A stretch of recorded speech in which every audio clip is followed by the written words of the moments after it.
mengenakan mahkota Salokoah, menyelipkan pusaka pedang Sudangah di pinggangnya, dan menyarungkan kain cindea di dadanya. Itulah yang menjadi raja di gua.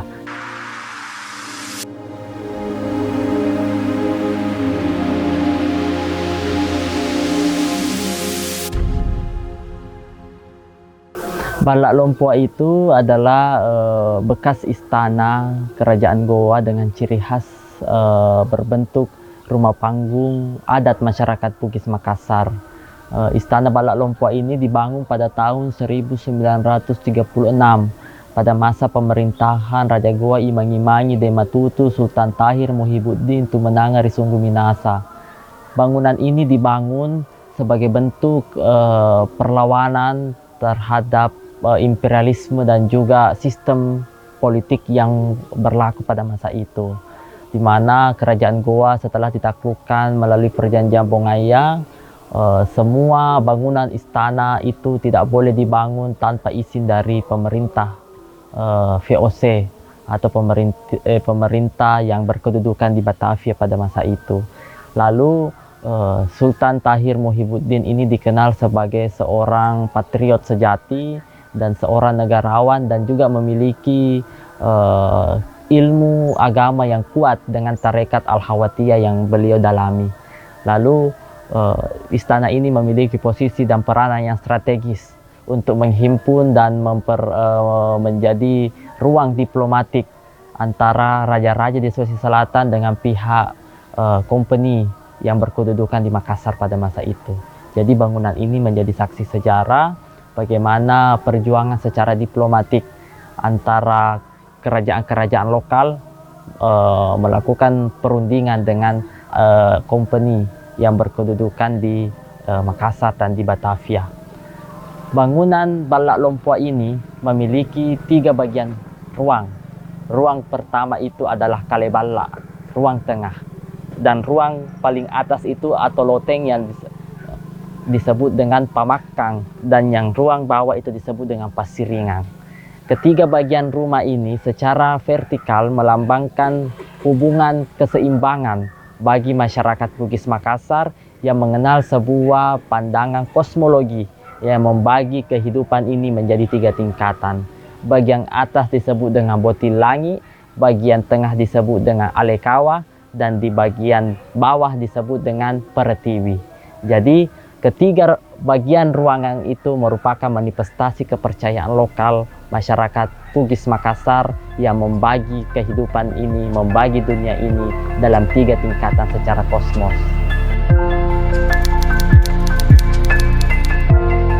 Di dalam istana Balak Lompua itu adalah atribut-atribut yang sangat penting bagi kerajaan dan memiliki peranan yang sangat utama untuk menegaskan dan melegitimasi kedudukan raja.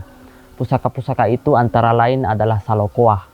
Salokoah itu merupakan mahkota kerajaan Goa yang ada sejak pada masa Raja Goa pertama, Tumanurung Bainia, yang memiliki berat sekitar 1768 gram, yang memiliki permata sebanyak 250 buah.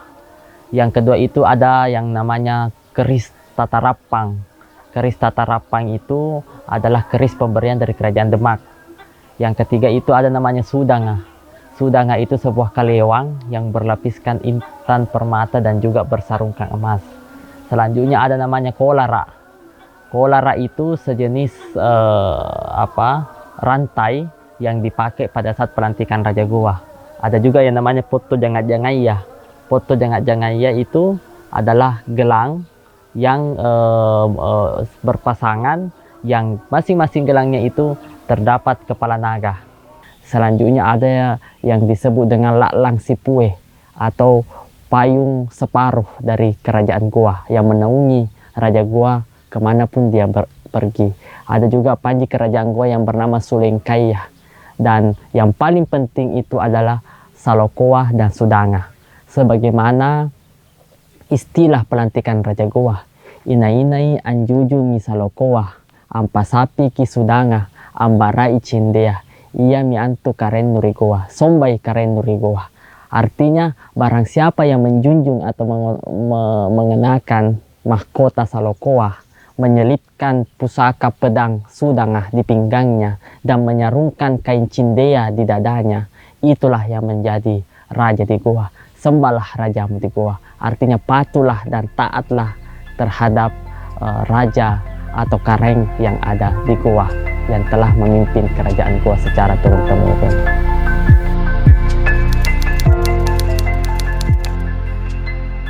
Tradisi turun-temurun itu berupa acara kelompoang, yaitu pencucian pusaka kerajaan Goa yang diadakan pada Hari Raya Idul Adha setiap tahunnya, yang diawali dengan namanya Ammolontedong.